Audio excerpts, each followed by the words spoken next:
timeless voices of the Eternal Church. Safeena. Officially, Pakistan has been cooperating with the United States to root out terrorism since the terrible events of September 11, 2001. But as we know, in our own country, laws by themselves do not change hearts. Discrimination and persecution by the Muslim majority against a tiny minority of Christians in Pakistan continue unabated. Statistics mean little to truly understand what a Christian family might endure in a Middle Eastern or Asian country in the 21st century. So for a few brief moments, put yourself in the sandals of the Christian parents of teenage girl named Safeena. Jobs are scarce and pay meager in present-day Pakistan, especially if you are a despised Christian, a second-class citizen.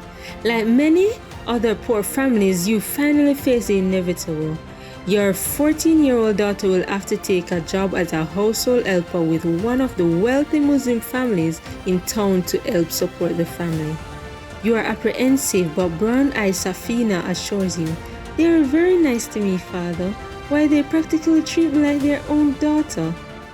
How could they help it? Safeena is sweet-tempered with dancing brown eyes and a smile that lights up her face. And she has been taught to cook, keep a clean house, and treat laundry with care. Yes, our employers should realize they have a goal in their household helper. But your parents' heart can't help but noticing that one of the sons in the family likes Safeena a bit too well. His eyes followed her. He goes out of his way to speak to her. Still, you are shocked when his parents indicate that he would like to marry Safeena. But he's a Muslim and she is a Christian.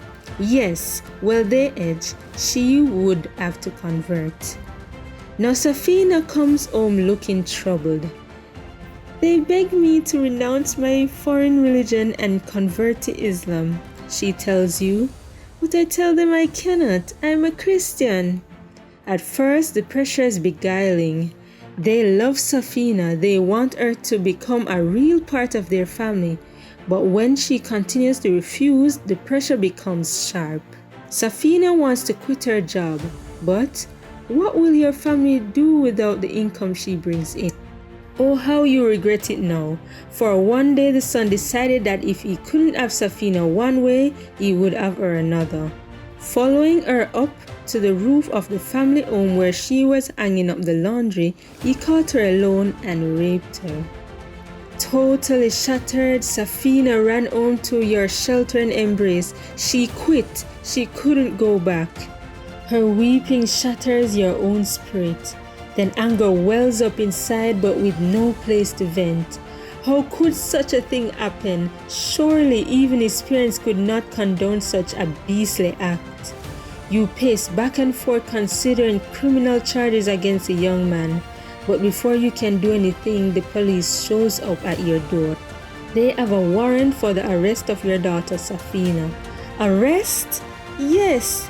She has been charged with stealing from her employer's home. The police tear your home apart looking for missing jewels. They find none, but they take your jewel, Safeena. Safeena is locked up in the local jail for 1 month. You are nearly beside yourself, feeling helpless and enraged, unable to protect your little girl woman. But it gets worse. The son came to the jail and was left all alone with your daughter, and he raped her again. And the guard raped her too. Now Safeena is out of jail on bail, but she feels so much shame. Rape carries a terrible stigma in Pakistan for the woman.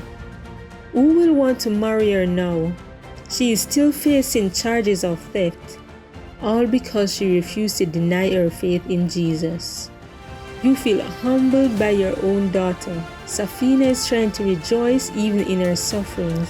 She is trying to see God's hand at work in the harsh realities of her circumstances. She truly understands what it means to count the cost, to follow Jesus. Do we?